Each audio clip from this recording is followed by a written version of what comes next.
capítulo 2 de la epístola paulina a la iglesia en Colosa, es decir, la epístola de Pablo a los colosenses, capítulo 2. El capítulo 2 de Colosenses tiene varios temas, tiene dos temas. El uno es el ministerio de Pablo dirigido a los gentiles y el otro es la plenitud de vida en Cristo Jesús. Nos fijamos específicamente en los versículos 14 y 15. Deben aparecer en pantalla. Dice Colosenses 2, 14 y 15: en el nombre del Padre, del Hijo y del Espíritu Santo, de esta manera, anulando el acta de los decretos que había contra nosotros, que nos era contraria, quitándolo de medio y clavándola en la cruz, y despojando a los principados y a las potestades, los exhibió públicamente, triunfando sobre ellos en la cruz. ¿De qué podemos dar testimonio? De lo que hemos visto, de lo que hemos palpado, de lo que hemos oído. Si yo hablo de algo que no conozco, me hago mentiroso y testigo falso. Hablar de cosas que uno no conoce es mentir, es falsificar un testimonio. Y hablamos de la palabra, y el Dios de la palabra sí se revela. La palabra es confirmada en la historia de la humanidad, pero también en la vida de cada creyente el Señor confirma su palabra. El Señor se revela. Dios es real, más real que tú y que yo juntos. Lo que llamamos realidad, lo que mis compañeros de trabajo en la Universidad de Atlántico llaman aquello que tiene que ser comprobado físicamente, químicamente y de otras maneras, eso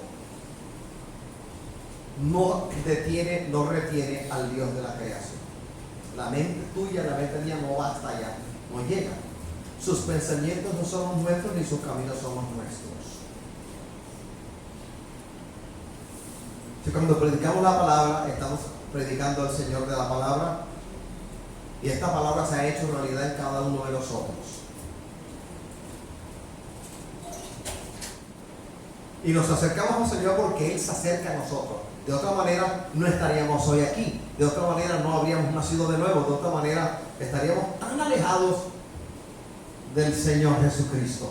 Él se ha inclinado a nosotros y ha extendido su diestra. Como Él conoce el corazón tuyo y mi corazón, Él hace conforme a su voluntad. Él es soberano, todopoderoso, y su voluntad es irresistible, inquebrantable. Se hace como Él dice. Colosenses 2, 14, 15 nos habla, nos recuerda a la iglesia de qué estamos hechos y quién es el que nos ha llamado a su presencia. Dice anulando, significa borrando, cancelando. Pero anulando ¿qué? Dice anulando el acta de decretos que había contra nosotros. Típica forma paulina de hablar de ciertas cosas. ¿Anulando qué? La ley, el otro nombre del pacto sinaítico, el pacto celebrado entre el Señor y el pueblo de Israel, el pueblo salido de los lomos de Abraham, los hebreos. Pacto que duró unos 1500 años de historia aproximadamente. ¿Y por qué Pablo habla de la ley aquí? Habla del acta de decretos. ¿Cuál es esa acta de decretos? ¿A qué se refiere Pablo? Cristo en la cruz del Calvario cumplió algo que el hombre no podía hacer. El Señor sometió a una enseñanza práctica al pueblo que Él eligió, el pueblo elegido. Pero recuerde, cuando uno estudia la Sagrada Escritura y hablamos de Israel, ¿de quién estamos hablando? De un pueblo representativo de toda la humanidad. Él pudo haber llamado a otro pueblo, pero le plació llamar al pueblo salido de los lomos de Abraham. Una fracción, un pedacito de la humanidad Él llamó para que a través de ese pedacito de la humanidad llamado Israel, Él pudiera reconciliarse con el resto de pueblos. E Israel falló en su misión. Ellos el pueblo elegido, nosotros el pueblo llamado por el Señor a su luz admirable. La ley, el nombre del pacto sinaítico. Desde Éxodo 20 encontramos que a Moisés el Señor se lo llevó a la cumbre del monte del Sinaí y allá le dio una ley, el decálogo. 10 mandamientos que son extendidos, ampliados después. Su dedo lo escribió. Hubo un episodio feo durante la ausencia de Moisés, el becerro de oro y la inmundicia que el pueblo llevó a cabo porque Moisés no estaba presente, porque estaba ausente. ¿Quién sabe quién lo habrá matado? ¿Qué le habrá pasado? Y luego el Señor se lo dictó, pero le tocó a él escribir el decálogo. Ese decálogo, cuando uno lee Éxodo, de ahí en adelante, fue ampliado. Pero el decálogo resume la ley. Pablo en el capítulo 2 de Colosenses está hablando de esa ley. ¿Cuál es la esencia de la ley? Uno lee Gálatas, por ejemplo, y entendemos lo que Pablo por el Espíritu Santo nos enseña. La ley fue dada a la humanidad a través del pueblo judío con un propósito: que nadie se jactara en su presencia, en su propia justicia.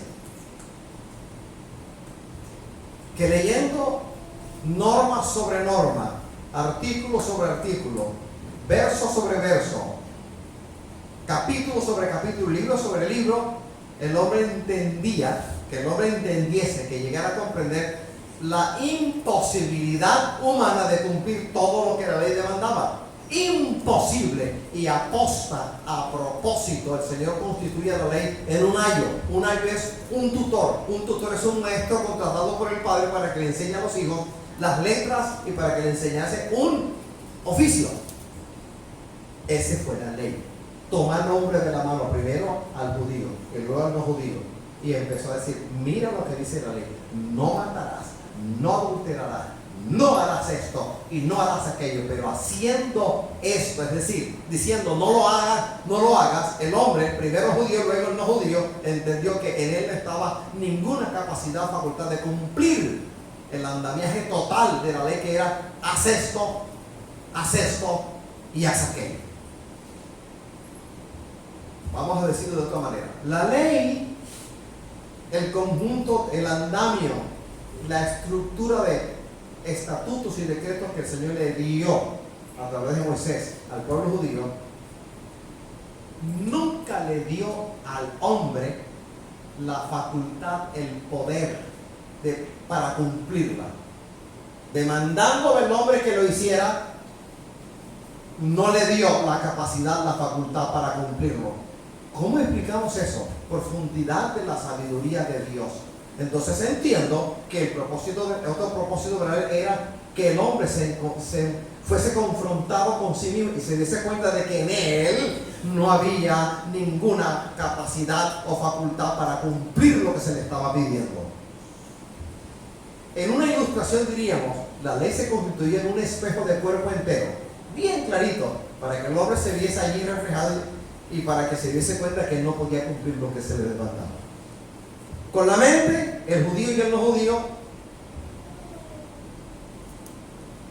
aplaudían, recibiendo buen agrado la ley, lo que la ley decía, el Pentateuco, en pocas palabras. Pero en el cuerpo del hombre, en la naturaleza moral del hombre, el hombre se daba cuenta de que no podía cumplir lo que su mente decía que era bueno. En pocas palabras, ¿qué había en el hombre que le impedía cumplir la ley? Naturaleza pecaminosa. ¿Y cómo la adquirió el hombre? De Adán y de Eva. Adán y Eva pecaron y se forjó en ellos un cambio en la moral. Ese cambio en la moral de Ish y de Isha, Adán y Eva, ha pasado a toda la humanidad. Todos los que hemos nacido en el seno de la raza humana somos pecadores por naturaleza. Vía herencia adquirimos el pecado, lo malo, y está en nosotros, sin excepción. El postrer Adán, Cristo, conquistó algo y nos ha dado la gloriosa libertad. En Él, y solo en Él, podemos nosotros cumplir a cabalidad la ley. Todo el nacido de nuevo cumple la ley por fe en Cristo Jesús, porque es por fe. El judío no andaba por fe, sino por cumplir. Y esto, y esto, y esto, y esto, y aquello. Yo, al llegar a los pies de Cristo, al creer en Él, yo me hago cumplidor de la ley. ¿Saben por qué? Porque hubo uno que cumplió la ley, que es Cristo Jesús. Y por mi fe en Él, yo también cumplo la ley. Su victoria es mi victoria. Y eso opera a través de la fe en el Hijo de Dios. ¡A su nombre! Es por fe. Por eso dice la Biblia, no andamos por vista, sino por fe. Si no hay fe, no hay nada. Porque sin fe es imposible agradar a Dios. Dice el libro de Hebreos capítulo 11, versículo 6. Sin fe es imposible agradar a Dios. Por eso cuando usted pide por el hijo, pero sin fe. Por eso cuando usted pide por el esposo, sin fe. Por eso cuando pide por la familia, sin fe, esa oración no llega al corazón de Dios. No lo satisfaces porque no tienes fe. Si tuvieras fe como un granito de mostaza, lo que pidas será recibido por el oído de Jehová, y la diestra de Jehová se moverá a favor de lo que tú estás pidiendo. Entonces, ¿cómo cumplo yo la ley? En fe, por fe. Sin fe es imposible agradar a Dios. Entonces, en la cruz del Calvario, primero Cristo empezó su humillación haciéndose nuestro pariente. Nació en el vientre, fue concebido en el vientre de María, la Virgen María. Una mujer como cualquier otra judía, sino que a Dios le plació escogerla a ella. Ella no era más especial que ninguno, sino que a Dios le plació escogerla a ella, porque Él es soberano.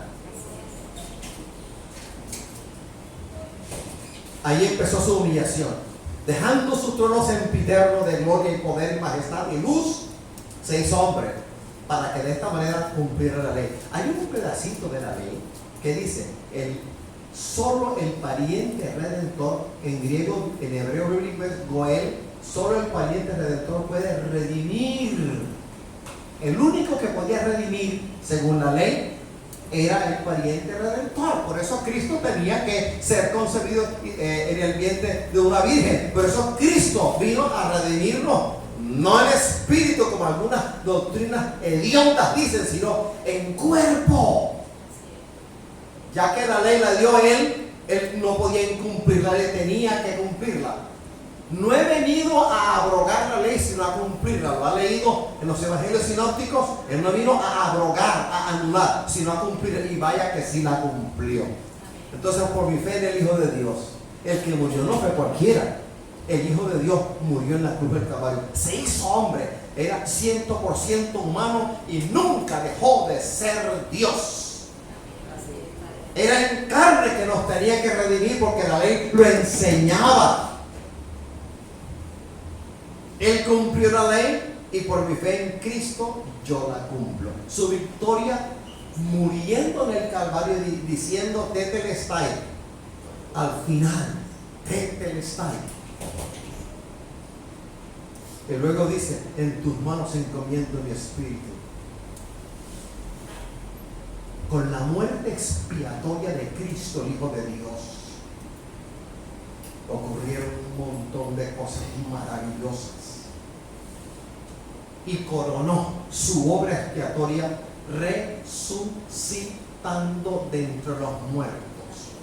¿De qué me redimió el Señor en la cruz del Calvario? Primero, de la paga del pecado, la muerte, el infierno. Segundo, del poder del pecado, el conocimiento de la palabra. Y tercero, del mundo. Y cuarto, de las tinieblas. Soy libre, libre, libre. Pero no para hacer lo que me dé la gana, sino para cumplir la perfecta ley del Señor. Para ser su siervo. Entre otras cosas, siervo inútil. Esa es la victoria nuestra. Cuando los demonios han llegado a mi presencia, cuando Satanás se me ha presentado hablando, maldiciendo, le he dicho, estás vencido en el nombre de Jesucristo, y la sangre del nuevo pacto me hace libre, libre y libre. No miento. Si los demonios reconocen la autoridad de Cristo y la autoridad de la sangre del Cordero, ¿tú por qué no lo reconoces? Se lo resumo: la muerte expiatoria de Cristo me da la victoria. La resurrección de Cristo entre los muertos corona la victoria de Cristo. Ahí está la victoria del creyente, para sanidad, para liberación, para que avancemos en el Evangelio de Jesucristo. Vamos a dar un aplauso al Cristo que resucitó. ¡Aleluya! ¡Su nombre! La tumba no pudo retenerlo y bajó a las profundidades y testificó de que Él era el Señor. Y todas las almas que hasta ese momento habían muerto con la esperanza dulce en Cristo Jesús, el Redentor, el Goel, se levantaron y se los llevó a lo profundo del espacio sideral, el paraíso. Hubo un cambio de escenario. Los que murieron y descansaban en el seno de Abraham arrancaron con Cristo. Y en Jerusalén, la Biblia me enseña que hubo un terremoto cuando el Señor dijo: consumado es. Hubo terremoto, un movimiento telúrico. Jerusalén tembló. ¿Y saben qué ocurrió?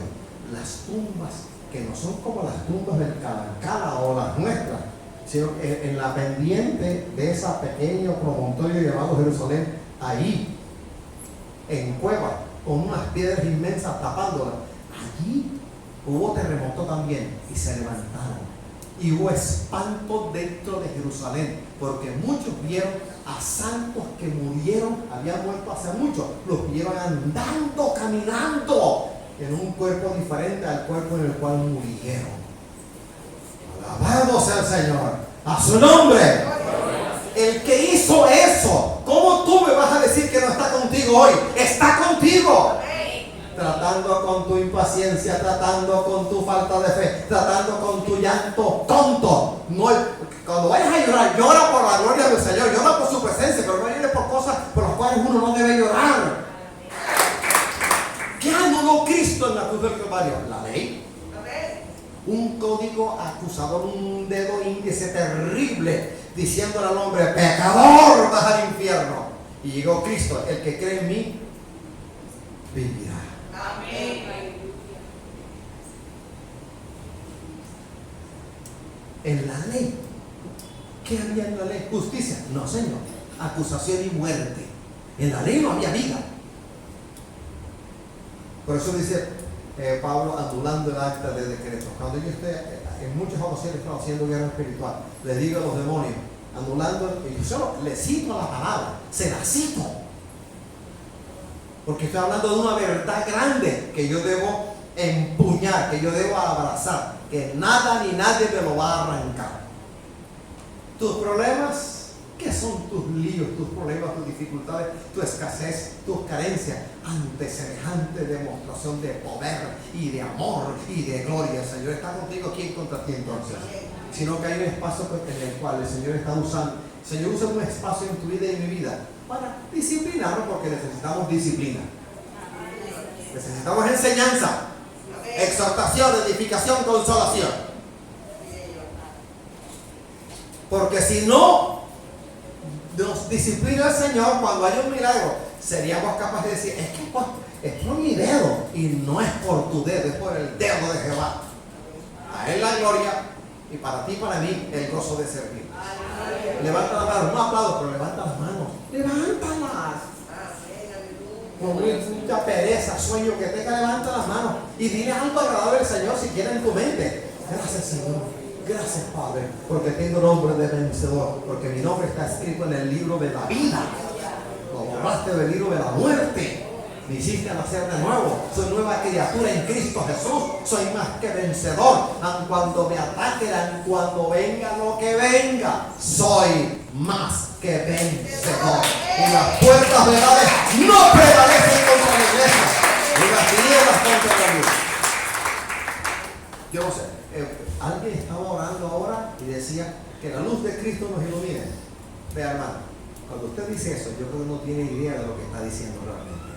Cuando decimos que la luz de Cristo ilumine mi casa, literalmente hay una luz que el hombre no ve, y derramada y llena el lugar donde tú estás.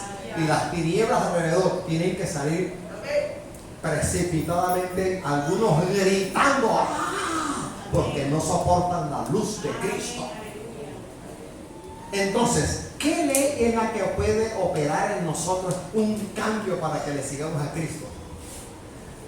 Yo leo el capítulo 36, versículos 26 y 27 del libro de Ezequiel.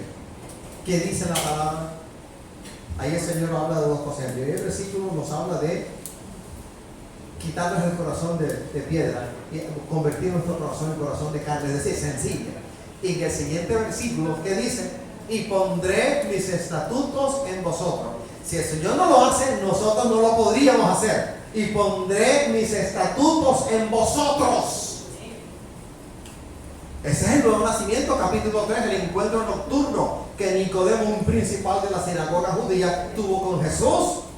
Jesús le dijo, si no naces de nuevo, no puedes. Y Nicodemo, todo raro, extraño, y dijo, pero ¿acaso pues, el hombre ya de adulto puede volver al vientre de su mamá? No entendía las palabras del Señor, porque si el Señor no nos hace entender, no entendemos. Y esa obra del Espíritu Santo, hacernos entender, comprender. Alabado sea el Dios del cielo y de la tierra. Vamos a leer Romanos 3:21, hermanito. Pero ahora, aparte de la ley, se ha manifestado la justicia de Dios, testificada por la ley y por los profetas. Alabado, entonces la ley y los profetas hablan de la justicia, pero ahora es una realidad para ti y para mí, el Espíritu Santo. Por eso dice el Señor en el libro de Hechos 1:8, pero recibiréis poder cuando haya venido sobre vosotros el Espíritu Santo, y que seréis testigos en Jerusalén, en Judea, en Samaria y hasta lo último de la tierra. De cosas lo dijo, y hasta Barranquilla. Alabados al Señor, a su nombre. Para yo testificar del poder de Dios, debo experimentar, debo conocer y aceptar el poder de Dios. ¿Está lloviendo, hermano? Gracias, Señor, por lo oído, para que ninguno se me vaya. Romanos 7:2, ¿qué dice? No está escrito allá. ¿Qué dice?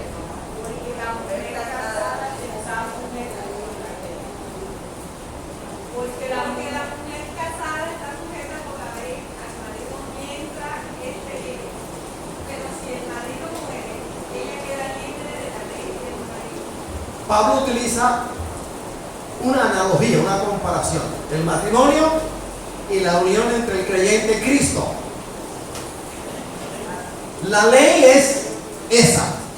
Mientras los dos cónyuges estén en vida, están obligados el uno al otro. Aunque la ley humana ahora permite locuras, pero yo no entro en locuras y usted tampoco entra en locuras. Es como lo dice el Señor, no como lo dice el hombre.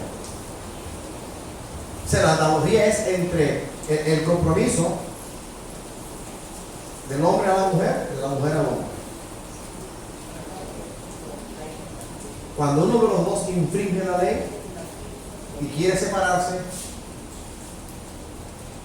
mejor dicho, para que haya matrimonio tiene que haber dos voluntades de acuerdo. Ya no hay matrimonio cuando una sola voluntad está en el matrimonio y la otra está fuera del matrimonio. Así como el Señor me enseña por la palabra, capítulo 19 de Mateo, lo del matrimonio, que no es para todo el mundo, enseña el Señor. Cuando acepté a Cristo Jesús, Señor nuestro, mi relación anterior, mi relación con el mundo quedó anulada.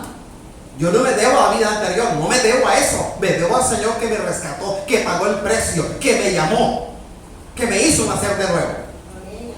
Habiendo muerto al mundo, a sus pasiones y deseos, y llegando a los pies de Cristo, yo soy nueva criatura.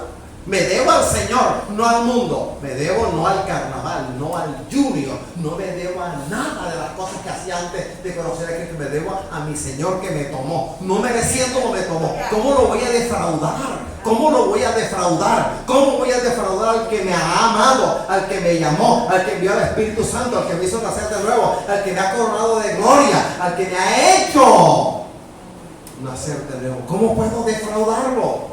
Gálatas 2:19, ¿qué dice? Yo por la ley soy muerto para la ley a fin de vivir para Dios. Amén. La ley no tiene ningún gobierno, ninguna autoridad sobre mi vida porque acepté a Cristo por fe, y la fe es un regalo, es un don de Dios. Todo lo que necesitamos el Señor nos ha dado. Efesios 2:8 dice, porque por gracia sois salvos por medio de la fe, y esto no de vosotros, pues es don de Dios, no por obras para que nadie se gloríe. Conclusión, la fe que nosotros hay es un don de Dios, y a través de este vehículo llamado fe hemos adquirido una ciudadanía diferente. Somos cristianos, somos hijos de Dios por adopción. Abba Padre, capítulo 8 de Romanos. Somos nuevas criaturas. No nos debemos al mundo, nos debemos al Señor. Estamos en el mundo, pero no somos del mundo. Las armas de nuestra milicia no son carnales sino espirituales y poderosas en Dios para derribar fortalezas. Sí, yo estoy en el mundo, yo saludo, tengo que saludar. A muchos alumnos, ay, profe, sintiendo la muerte de su ay, profe. Está bien, no hay problema. Estoy con ellos. Pero sirve el Señor. Acta de decreto. ¿Saben lo que es el acta? Dice, anulando el acta de decretos que había contra vosotros, que nos era contrario, quitándolo del medio y clavando en la. Acta de decreto era una cédula, una lista de ritos.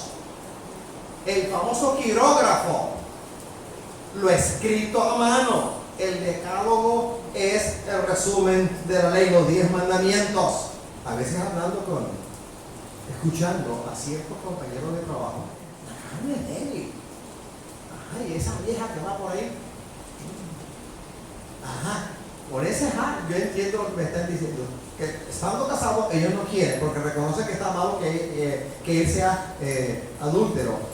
Pero hay algo en él que reconoce que le impide, es decir, es más fuerte en él el deseo pecaminoso de ir, porque en él no hay ninguna fortaleza para decirle no al pecado, porque no ha nacido de nuevo, porque no es cristiano. Y la fortaleza que tenemos se llama Espíritu Santo y fuego, para decirle a una vieja rara, extraña que te quiera arañar, a una gata egipcia, decirle que no, solamente lo vas a hacer en el poder del Espíritu Santo, si no, vas a terminar en un motelucho de mala muerte con ella.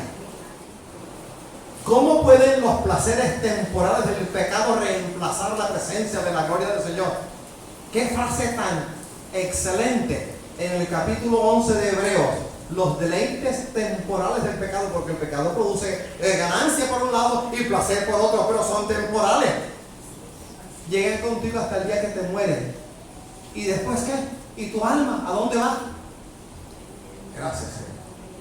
Yo soy bienaventurado, soy feliz, no porque tenga o no tenga, sino porque el Señor está conmigo. Y si Él es conmigo, ¿quién contra mí? Romanos 8:31. ¿Qué pues diremos a esto? Si Dios es por nosotros, ¿quién contra nosotros? Alabamos al Señor. Bajo el quirógrafo, bajo lo que decía el decálogo, el pueblo representativo de la humanidad. Entonces el judío tenía y tiene la jactancia, el orgullo nacional. Somos el pueblo elegido de Dios. Amén, sí lo son. Pero el grueso del pueblo falló al Señor. Ellos se van a reconciliar con el Señor durante la semana 70 de la profecía de Daniel 9:24 en adelante. Sí, en la semana de la tribulación. Ellos primero aceptarán al anticristo como el verdadero Señor, el que siempre han estado esperando, el que siguen esperando, como el Mesías, lo van a esperar. Dice la palabra que a la mitad de la semana viola el pacto, ese con el cual hacen un pacto. ¿Saben para qué es el pacto? Para que les reconstruyan el templo de Jerusalén, que hoy en día está en un territorio que no es sino musulmán, la mezquita de Aqsa, la mezquita de Omar. Ahí queda eso.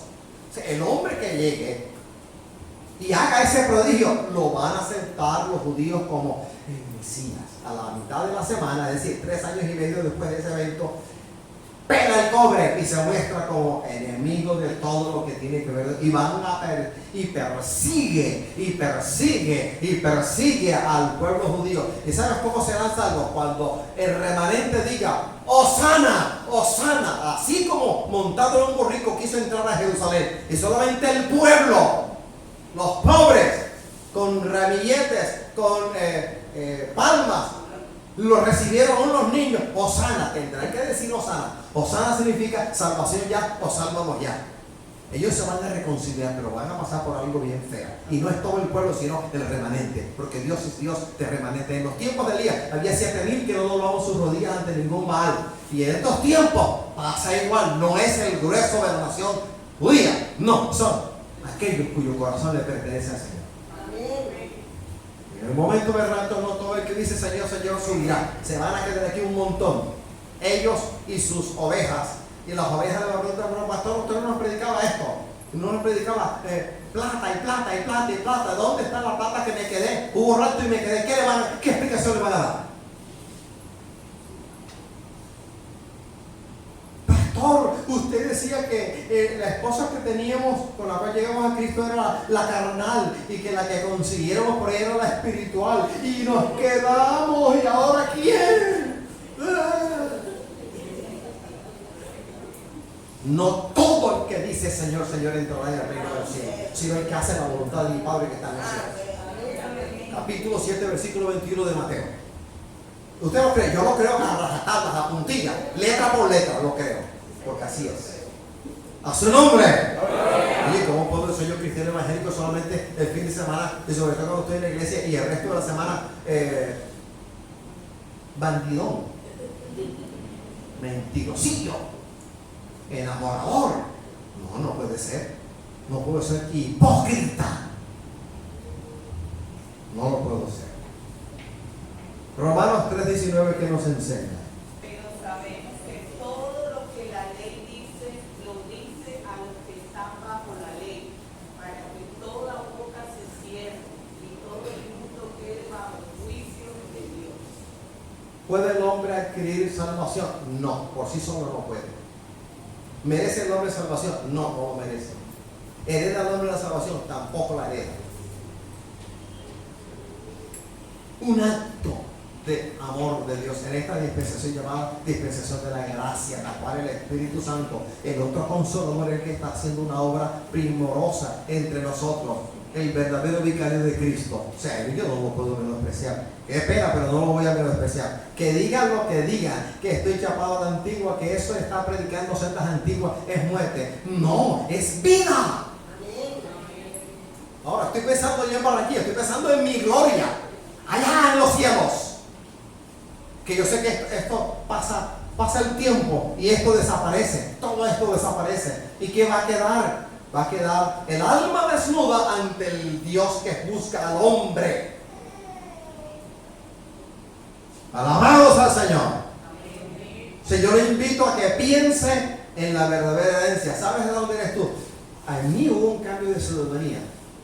11 de diciembre de 1955, cartagenero, bolivarense, colombiano, ciudadano del mundo. Pero cuando acepté a Cristo como Jesús como mi Salvador, mi ciudadanía cambió. Mi nombre está escrito en el libro de Jehová, en el libro de Dios, en el libro de la vida.